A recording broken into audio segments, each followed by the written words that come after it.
To part with them. Oh, golly. What's the matter? Nothing. Just a coincidence, I guess.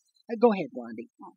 They travel in trucks. Trucks? Why, yes. They bring the plants right to your door. Oh. Dagwood, something is the matter. Well, the onions I ate, maybe. The back door? Well, I suppose so. The truck is loaded with old dried-up twigs and things that they claim are just ready to bloom. If the customer suspects they're no good, the sharpers claim they'll come back and see that they grow. Oh. Why, Dagwood, what are you getting up for? I've got to open that window. It's hot in here. Oh, well, and then these crooks sell whatever they have for whatever they can get. $29.50. What? Oh, I said pretty nifty. Boy, it is hot.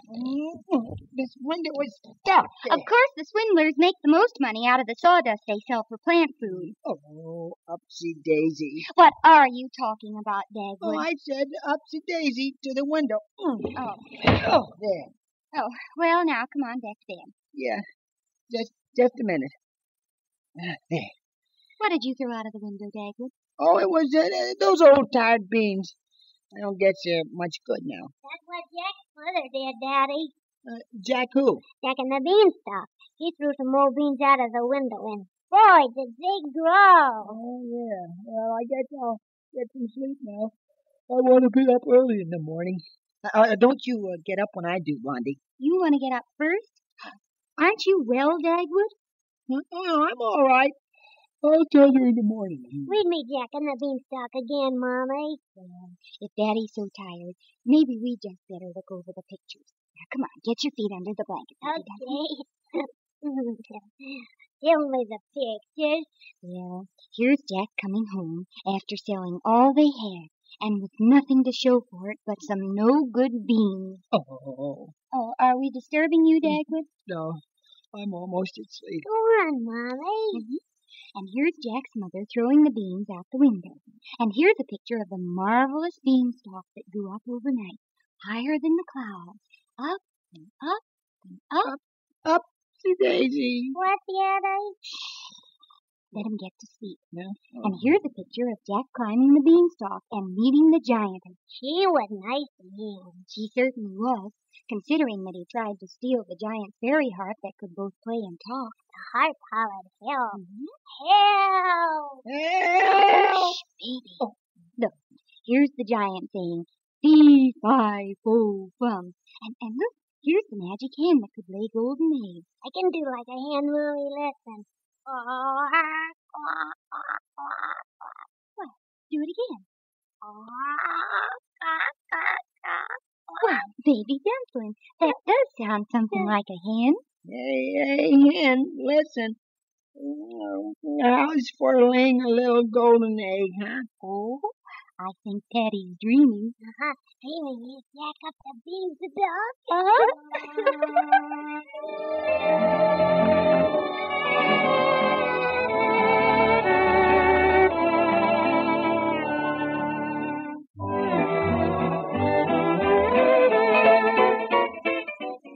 If you were announcing over the air about Camel cigarettes and knew that a lot of people would be happier in their smoking if they took up Camels, I wonder what you'd say. Now, you take my case. My cigarette is Camel, and if I had to tell about just one feature of Camels, I'd recommend Camels because they're slower burning. For that slower burning means so much. There are so many definite extras that go only with Camels and slower burning. Extra mildness is one, and there's extra coolness, too. Well, you can see that it's natural that the slower a cigarette burns, the cooler and milder the smoking. Also, the extra flavor is very swell. You know, nothing interferes with cigarette flavor and aroma like too much heat from too fast burning. But with Camels, it's just the opposite. Slow burning preserves the flavor of those costlier tobaccos and Camels and lets it come through in the smoking. So there are three definite advantages in favor of slower burning Camels: extra mildness, extra coolness, and extra flavor. There's also extra smoking. In recent impartial laboratory tests, Camels burn 25% slower than the average of the 15 other of the largest selling brands tested, slower than any of them.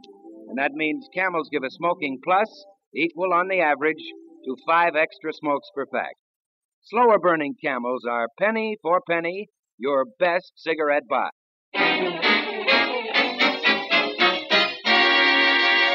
And now, by a neat trick of radio legerdemain, we find ourselves in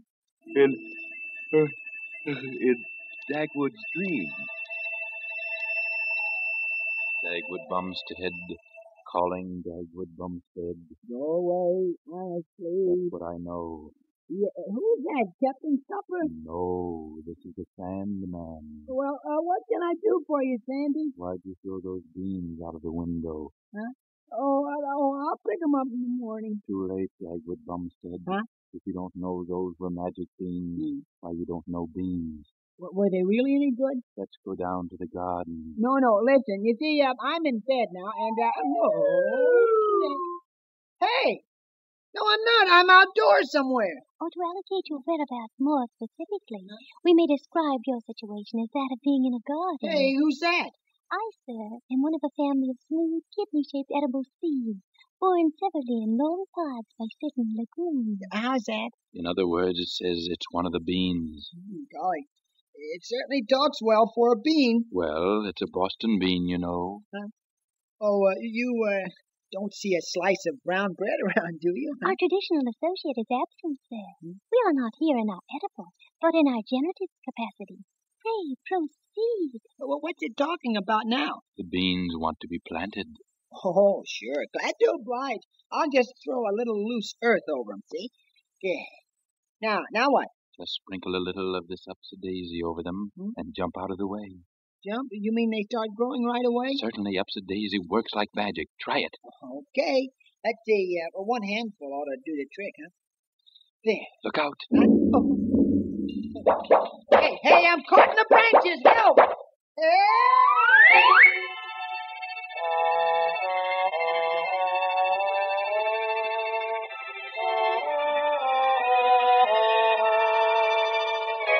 Oh, that upsy-daisy certainly works fast. 1 minute I'm in my own garden, and now here I am. But where am I? Sure and be glory, the Lord must be dizzy to be after asking himself, where is he? Hey, who's saying that?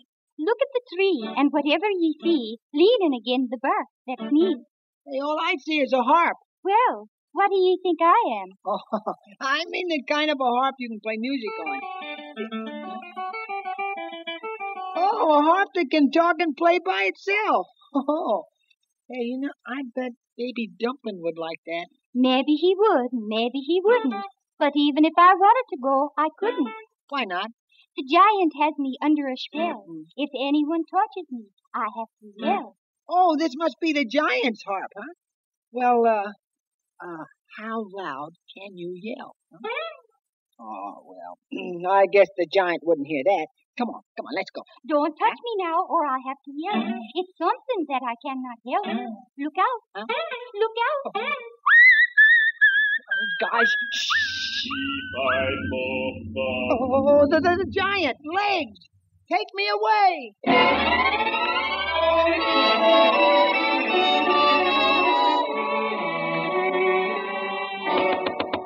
Boy, that was close. Hey, open up in here. Isn't anybody home? Nobody here but us chickens. Chickens? This is too big for a hen house, isn't it? Not for the giant's hen house. Oh, does this belong to the giant, too? Sure. This is his hen house, and I'm his hen. You sound a lot like Baby Dumpling. I mean, you sound like Baby Dumpling would sound if he sounded like a hen. Listen, you want a nest for the night? Oh, I wouldn't mind. See, I'm hiding from the giant. And you're in the wrong route. The giant comes here every night to count his golden eggs. Yeah? Which hen lays the golden eggs, huh? That one over there? Thanks. I want to take that hen home to Blondie, just a little souvenir of my trip. You better not let the giant catch you touching that hen. Oh, I don't know. Maybe the giant isn't as tough as he looks. He reminds me of a fellow named Mayapple. And he wasn't very tough. The giant's name used to be Mayapple. When he started to grow, he changed it to Big Apple. What started him growing? Oh, a big bowl of upsy-daisy every morning.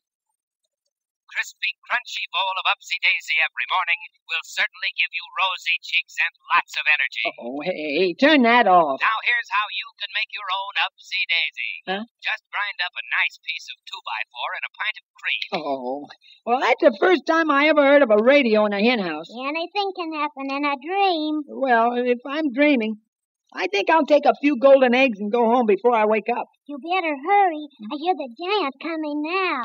Oh. That's him. Bee-fi-fo-bum. Who's in my hen house and how come? Nobody's here but us chickens. Oh, no. With a fee and a fi and a fee-fo-bum. I'm so mad I could question the sturgeon. He says he's mad. Shh, yeah.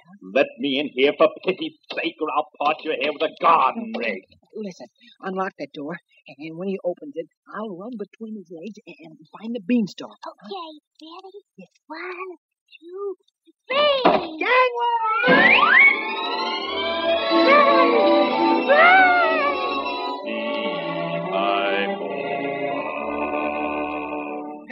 Here's the beanstalk. Now I'll climb down. I think you're out of luck there, chum. Faster! I can't go any faster. Oh, why do I have dreams like this? This dream comes to you through the courtesy of the Upsy-Daisy Plant Food Company. Oh, that's the end. I'm going to jump.